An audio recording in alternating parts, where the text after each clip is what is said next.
तो भाई जैसा कि आपको पता ही होगा कि कल के दिन रोहित शर्मा और अजीत अगरकर ने की एक प्रेस कॉन्फ्रेंस, जहां उनसे कई सारे सवाल पूछे गए टी20 वर्ल्ड कप 2024 के स्क्वाड सिलेक्शन को लेके। और भाई हर वो सवाल वहां पे इंटरव्यूअर्स ने, हर वो सवाल वहां पे पत्रकारों ने पूछा जो सवाल भाई पूरा देश पूछना चाहता था। और सच में भाई ये देख के काफी खुशी मिली कि रोहित शर्मा और अजीत अगरकर ने बिना किसी सवाल को टेढ़ा मेढ़ा किए, बिना किसी सवाल को इग्नोर किए हर सवाल का जवाब दिया। मतलब ये प्रेस कॉन्फ्रेंस वैसी तो बिल्कुल नहीं थी जैसी हार्दिक पांड्या और मार्क बाउचर ने करी थी, जहां वो आए तो थे लेकिन किसी भी सवाल का जवाब नहीं दे रहे थे। तो भाई देखो, वैसे तो कई सारे सवाल कल की प्रेस कॉन्फ्रेंस में पूछे गए, कई सारे जवाब रोहित शर्मा और अजीत अगरकर ने दिए, लेकिन इस वीडियो में जो सबसे इंपॉर्टेंट सवाल पूछे गए कल के दिन, जो सबसे प्राइमरी सवाल पूछे गए टी20 वर्ल्ड कप 2024 स्क्वाड सिलेक्शन को लेके, वो सारे सवाल मैं आपको बताने वाला हूं। और उन सवाल के बदले में क्या क्या जवाब यहां पे रोहित शर्मा और अजीत अगरकर ने दिए, वो भी मैं आपको समझाने वाला हूं। तो बस भाई इस वीडियो को एंड तक देखना, क्योंकि कहीं ना कहीं इस स्क्वाड के सिलेक्शन को लेकर तुम्हारे मन में भी जितने भी सवाल चल रहे थे, उन सभी सवालों का जवाब तुमको मिल जाएगा। तो बात करें सबसे पहले और सबसे बड़े सवाल की, जो पूछा गया था विराट कोहली और उनकी स्ट्राइक रेट को लेके, जिसका जवाब देते हुए भाई सबसे पहले तो रोहित शर्मा और अजीत अगरकर हंसने लगते हैं। आप बाकायदा इन फोटोज में देख सकते हैं कि जैसे ही विराट कोहली की स्ट्राइक रेट पे सवाल पूछा जा रहा होता है, भाई रोहित शर्मा की हंसी छूट जाती है। और भाई सच में हंसी छूटनी चाहिए। मेरे को तो समझ में नहीं आ रहा है कि स्ट्राइक रेट को लेकर सवाल उठ क्यों रहे हैं। भाई पहले तो ये सोचो, विराट कोहली आरसीबी के लिए खेलता है, जहां मोस्ट ऑफ द मैचेस में अकेले उसको परफॉर्म करना होता है। उसके बावजूद भी भाई इस बंदे ने 10 मैच में 500 रन जड़ दिए हैं, लगभग 148 की स्ट्राइक रेट से। 148 की स्ट्राइक रेट खराब है क्या? जिस बंदे की एवरेज भी लगभग 71-72 की रही हो, उसके साथ में वो 148 की स्ट्राइक रेट मेंटेन करा हुआ है। मतलब भाई कोई इस स्ट्राइक रेट पे कैसे सवाल खड़े कर सकता है? इस समय अगर आप इंडियन टीम के स्क्वाड के किसी भी प्लेयर को उठाएं, तो सूर्या जैसे एक दो प्लेयरों को छोड़ के भाई हर प्लेयर की जो स्ट्राइक रेट होगी ना, वो विराट कोहली से कम ही होगी। लेकिन उसके बावजूद कुछ मूर्ख लोग हैं जो विराट कोहली की स्ट्राइक रेट पे सवाल खड़े कर रहे हैं। यही रीजन है कि जैसे ही रोहित शर्मा और अजीत अगरकर ने ये अजीब सा सवाल सुना, भाई उनकी हंसी छूट गई। वैसे मैं यहां पे बता दूं कि इस सवाल को सुन के सिर्फ रोहित शर्मा और अजीत अगरकर हंसे ही नहीं, बल्कि उन्होंने इस सवाल का जवाब भी दिया, क्योंकि कुछ लोग भाई समझते नहीं है जवाब देना पड़ता है। तो जवाब देते हुए अजीत अगरकर ने कहा कि विराट कोहली की स्ट्राइक रेट को लेकर हम लोगों के बीच कोई भी डिस्कशन नहीं हुआ। विराट कोहली आईपीएल में शानदार परफॉर्मेंस दे रहे हैं और हम उम्मीद करते हैं कि ऐसी ही परफॉर्मेंस विराट कोहली टी20 वर्ल्ड कप 2024 में इंडिया के लिए भी दें। अब चलें अगले सवाल की तरफ। तो वो सवाल असल में पूछा गया था रिंकू सिंह को जो नहीं सिलेक्ट करा गया है स्क्वाड में, उसको लेके। इस सवाल का जवाब देते हुए अजीत अगरकर कहते हैं कि ये एक बहुत ही टफ चॉइस थी। रिंकू सिंह ने कुछ भी गलत नहीं किया है, लेकिन कहीं ना कहीं उनकी जगह कॉम्बिनेशन बन नहीं पा रही थी। गिल ने भी कुछ भी ऐसा गलत नहीं किया है कि वो टीम में ना हो, लेकिन रिंकू और गिल को हम जगह ही नहीं दे पा रहे थे, जिसके चलते इन दोनों को हमने रिजर्व में रखा है, क्योंकि कॉम्बिनेशन में ये सूट नहीं कर रहे थे। वैसे अगर आपके हाथ में होता ये कॉम्बिनेशन बनाना, तो क्या आप रिंकू सिंह को कहीं पे फिट कर सकते थे? कहां पे फिट करते, किसको बाहर करते? जो भी आपका जवाब है कमेंट सेक्शन में जरूर बताना।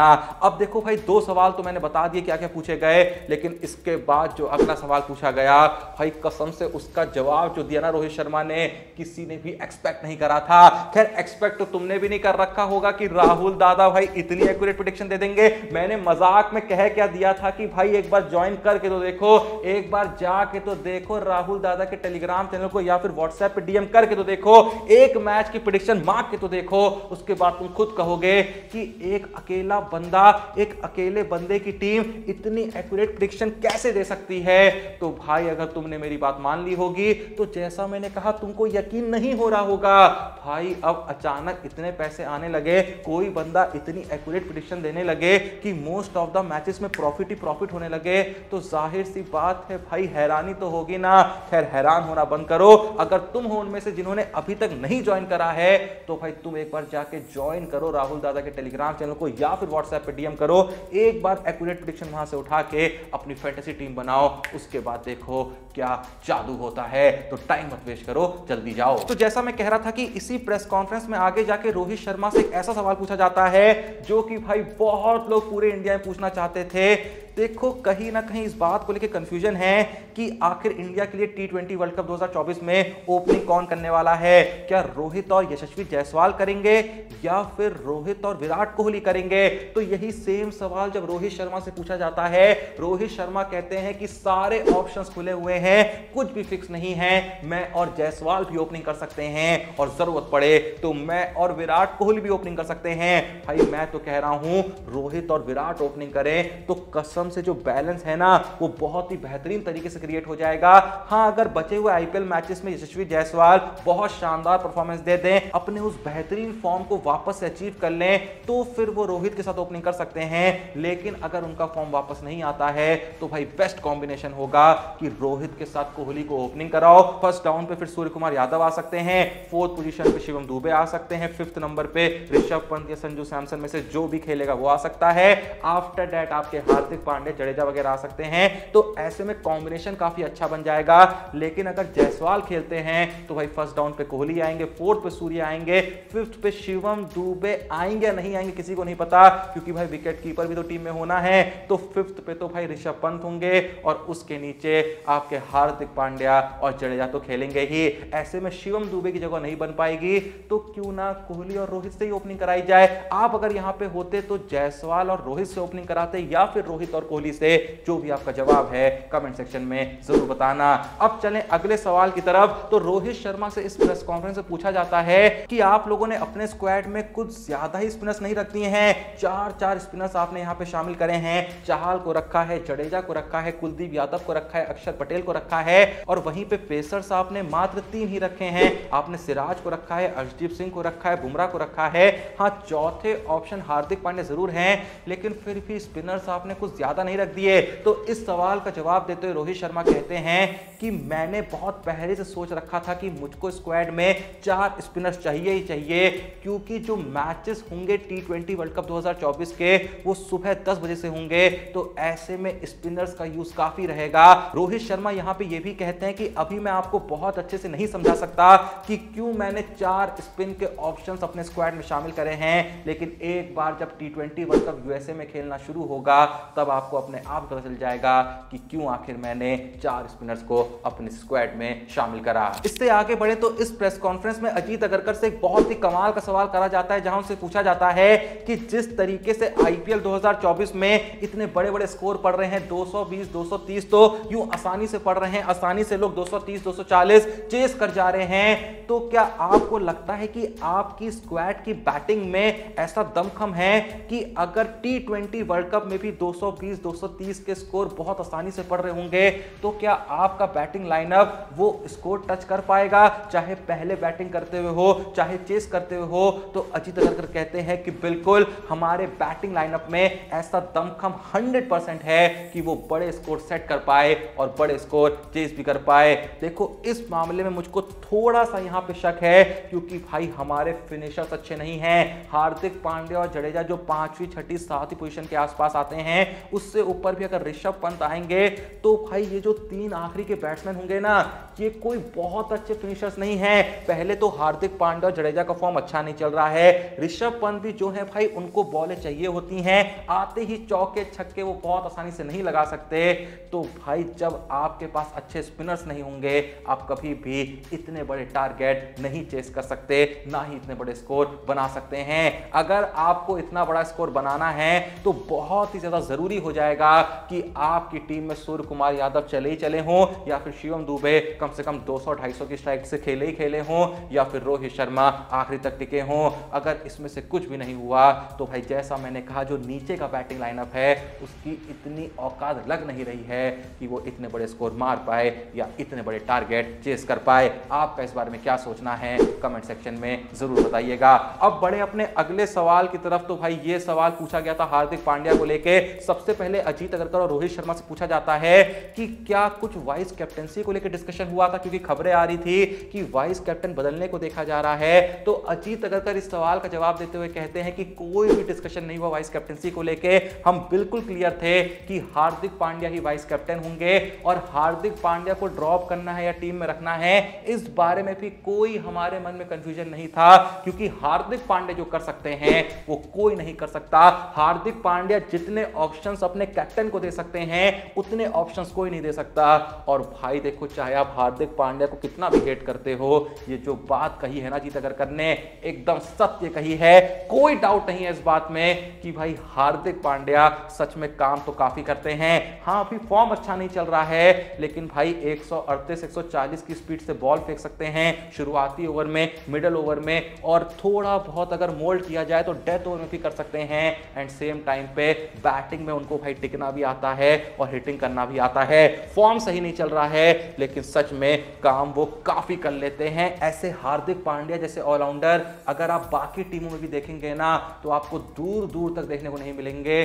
तो हार्दिक पांड्या का होना जरूरी था। उम्मीद करते हैं कि हार्दिक पांड्या दोनों ही डिपार्टमेंट में शानदार परफॉर्मेंस दें। और भाई यहां पे मेरी एक बात लिख के रख लो, देखना मोस्ट ऑफ द मैचेस ऐसे होंगे जहां बॉलिंग के मामले में हार्दिक पांड्या अर्शदीप और सिराज से ज्यादा बेहतर बॉलिंग कराएंगे। इस बात को लिख के रख लो। अब इससे तुम मतलब ये निकालना चाहते हो कि बाकी दोनों बॉलर बेकार हैं या हार्दिक पांड्या उन दोनों से ज्यादा बेहतर हैं, जो मतलब तुमको निकालना है निकाल लो, लेकिन इस बात को मेरी लिख के रख लो कि मोस्ट ऑफ द मैचेस में हार्दिक पांड्या की जो बॉलिंग होगी ना, वो अर्शदीप सिंह से बेहतर होगी, सिराज से बेहतर होगी। अगर ना हो तो भाई मेरा नाम बदल देना। अब एट लास्ट अगर बात करें आखिरी सवाल की जो पूछा गया था इस प्रेस कॉन्फ्रेंस में, ये सवाल था असल में केएल राहुल को लेके, जहां पूछा जाता है कि क्या केएल राहुल के बारे में आपने कुछ नहीं सोचा या फिर केएल राहुल को मौका दिया जा सकता था, क्योंकि पिछले कुछ मैचेस में केएल राहुल ने अच्छी स्ट्राइक रेट के साथ रन मारे हैं, कंसिस्टेंटली रन मारे हैं, कीपिंग भी ठीक ठाक कर रहे हैं। तो क्या उनके बारे में आपके मन में कोई ख्याल आया था? तो भाई अजीत अगरकर सीधे कहते हैं कि नहीं, उनके बारे में नहीं सोचा गया,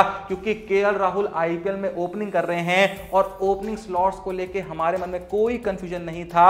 ऑलरेडी बहुत लोग भाई वहां पे कंपटीशन कर रहे हैं। ऋतुराज गायकवाड़ फिलहाल फॉर्म में हैं, उनके बारे में नहीं सोचा गया। तो केएल राहुल के बारे में सोचना देखो मुश्किल तो था। हाँ, अजीत अगरकर ये कहते हैं कि हमको थोड़ा सा मिडिल ऑर्डर में विकेट कीपर बैट्समैन चाहिए था, इसीलिए केएल राहुल के बारे में तो हमने दूर दूर तक नहीं सोचा, और इसमें मुझे कुछ गलत नहीं लगता है। ठीक है भाई, अगर केएल राहुल भी टीम में हो जाते तो कहीं ना कहीं T20 वर्ल्ड कप 2021 का जो हमारा बैटिंग लाइनअप होता ना, वो एग्जैक्टली सेम होता। अब भी 90% सेम है, पर तब तो भाई एकदम 100% सेम हो जाता।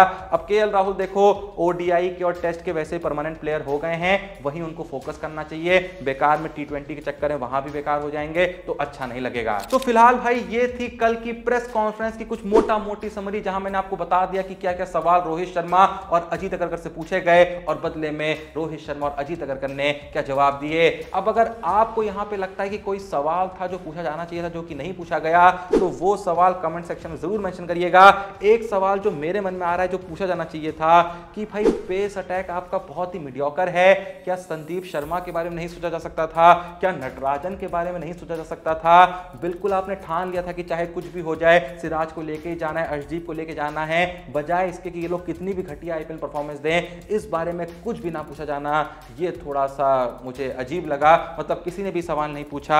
आपको क्या लगता है, क्या ये सवाल पूछा जाना चाहिए था? ये बहुत ही इंपॉर्टेंट सवाल था, क्योंकि भाई हमने अक्सर जो T20 वर्ल्ड कप्स हारे हैं ना पिछले, वो सिर्फ और सिर्फ मेनली बॉलिंग की वजह से हारे हैं। बैटिंग भी कुछ मैच में डिसअपॉइंटिंग रही है, लेकिन बॉलिंग ने बहुत बुरा हगा है। क्या आपको लगता है कि इस बारे में सवाल पूछा जाना चाहिए था रोहित शर्मा और अजीत अगरकर से? जवाब इस बात का लेना चाहिए था। अगर आपको भी ऐसा लगता है तो कमेंट सेक्शन में जरूर बताइएगा। और अगर कोई और सवाल आपके मन में है जो पूछा जाना चाहिए था इस प्रेस कॉन्फ्रेंस में, तो भाई वो सवाल भी आप कमेंट सेक्शन में मेंशन कर सकते हैं। बाकी याद से भाई आप ज्वाइन कर सकते हैं नन अदर देन राहुल दादा के टेलीग्राम चैनल को। कितनी बार कहूं, एक बार भाई ज्वाइन करके देखो, डिस्क्रिप्शन और पिन कमेंट में लिंक है, व्हाट्सएप नंबर स्क्रीन में दे दिया हूं, डीएम करो, एक्यूरेट प्रेडिक्शन आज के मैच की मांगो, नहीं मांगो आज के मैच की, उसके बाद तुम खुद कहोगे कि भाई सच में ये बंदा इतनी एक्यूरेट प्रेडिक्शन दे कैसे रहा है। तो जल्दी जाओ भाई, तुम भी प्रेडिक्शन मांगो, परफेक्ट फैंटेसी टीम बनाओ, पैसा ही पैसा कमाओ। वीडियो पसंद है लाइक करो, चैनल को सब्सक्राइब करो। मिलते हैं नेक्स्ट वीडियो में, तब तक के लिए जय हिंद,